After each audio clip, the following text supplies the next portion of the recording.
Hello, happy weekend, and I am here with a follow-up video to yesterday's video where we spoke about foods that are tasty but not necessarily healthy and what we should do to desire less of these foods.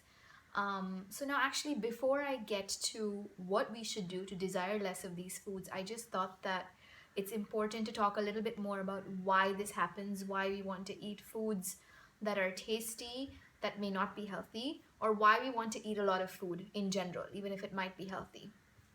So again, there could be several reasons. I'm only going to talk about three for the purpose of this video.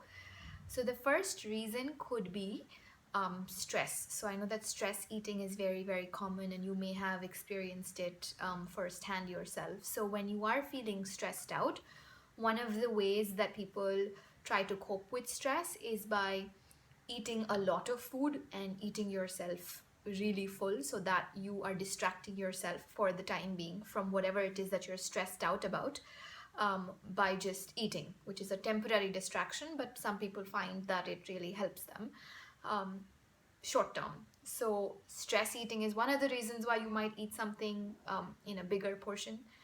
So that's the first one. The second one could be when you're eating.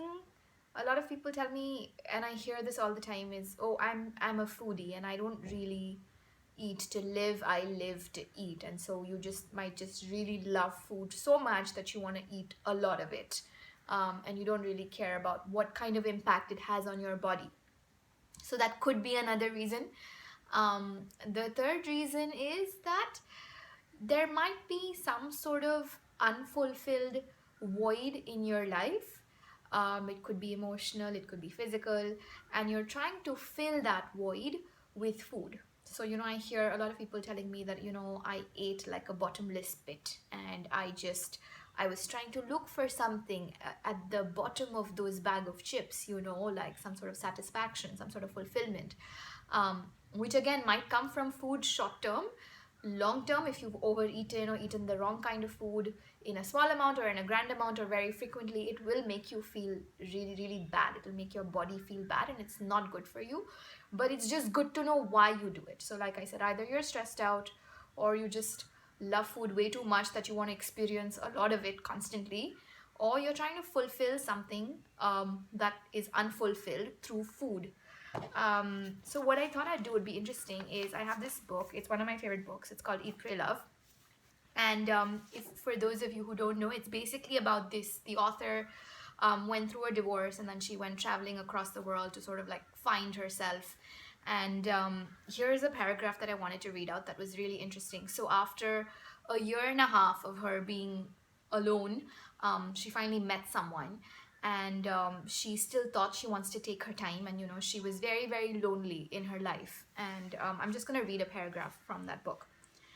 I woke up at 2 a.m. with a heavy sigh and a physical hunger so deep I didn't have any idea of how to satisfy it.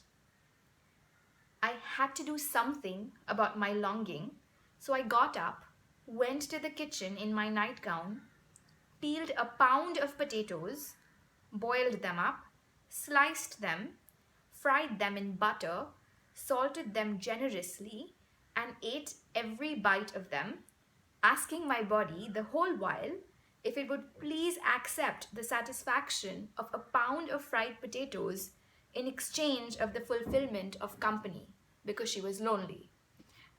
So again, this is just a very good practical example of how we might eat sometimes just to try to fulfill some sort of void that we might have.